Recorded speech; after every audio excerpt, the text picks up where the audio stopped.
Hi, welcome back to my kitchen. This is Sandy G. Today we're going to be making bread pudding. What we're going to need is 6 slices of bread, a can of evaporated milk, a can of condensed milk, 2 teaspoons of vanilla extract, 1 teaspoon of cinnamon, 3 eggs, a cup of raisins, and a half a cup of sugar so we can make our caramelized sauce.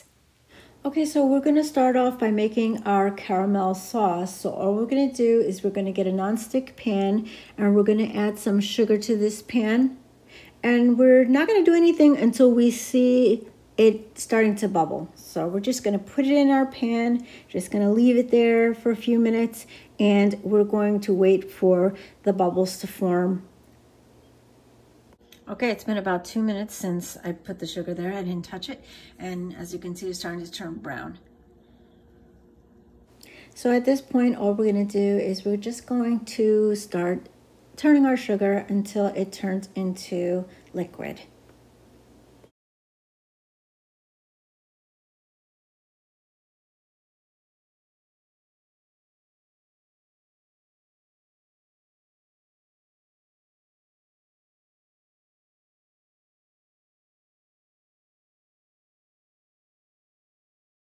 At this point, we've got our sugar caramelized and we're going to pour it into our aluminum pan. You want to be quick about this and make sure that you have some oven mitts on hand because we're going to turn this pan around so we can get this caramel around all the edges.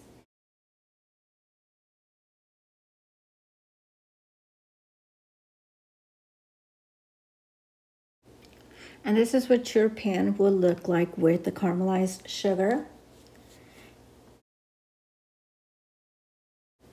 Now, quick tip, if you have this caramelized sugar in your pan, all you need to do is just stick it in the sink, run it under some hot water, let it soak there for a few minutes, and it'll come right off, no worries. Into cubes, and we're gonna stick it in our blender. Okay, so we have our bread inside of our blender. Now we're going to add our milk, our 1 can of sweetened condensed milk, and 1 can of evaporated milk. So we have our evaporated milk. We're going to add it to our bread in our blender. Now we have our sweetened condensed milk. We're going to add that to our blender. Make sure that you use a spatula so that way you can get all of the milk out of the can as it's very thick.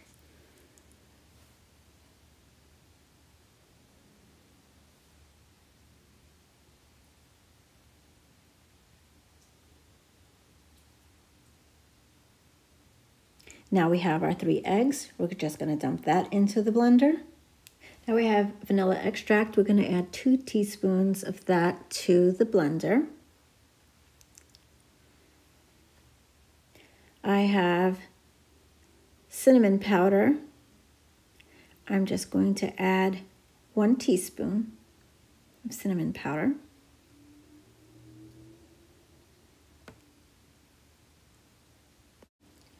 Now we're just going to turn the blender on. I have mine on high, and we're just going to blend it until it's just complete liquid. So now we have our pan with our caramelized sugar. It's hard as a brick now, and we're going to pour our batter for our bread pudding right into this pan. Don't be surprised if you hear your sugar crackling and popping. That's normal. It's because it's turned to rock sugar at this point.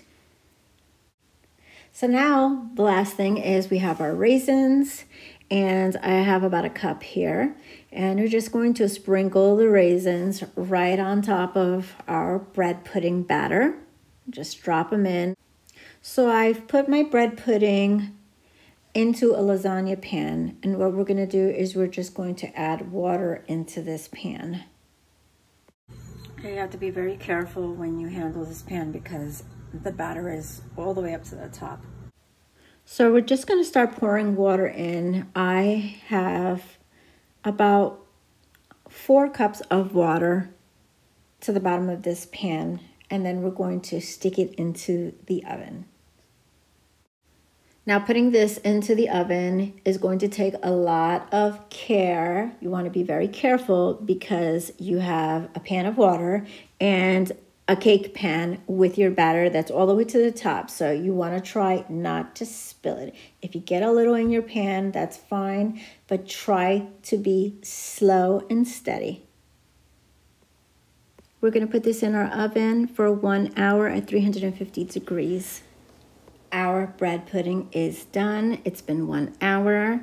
I'm going to remove it from the oven. Please be very, very careful when removing this pan from the oven because it has water in it. Your cake would be fine, but it has water in it, so you still want to be super careful. Place it on a wire rack on your counter. Let it cool at room temperature, and then you're going to put it in your refrigerator overnight. So at this point, while it's hot, we're going to take our knife and we're going to cut this cake around, or this pudding, around the edges. And you're going to want to bounce the knife up and down so that way you can get more of a clean cut right off the edges. Our cake has been sitting in the refrigerator overnight. I just took the cover off. I'm going to put it on a flat dish and I'm going to flip it.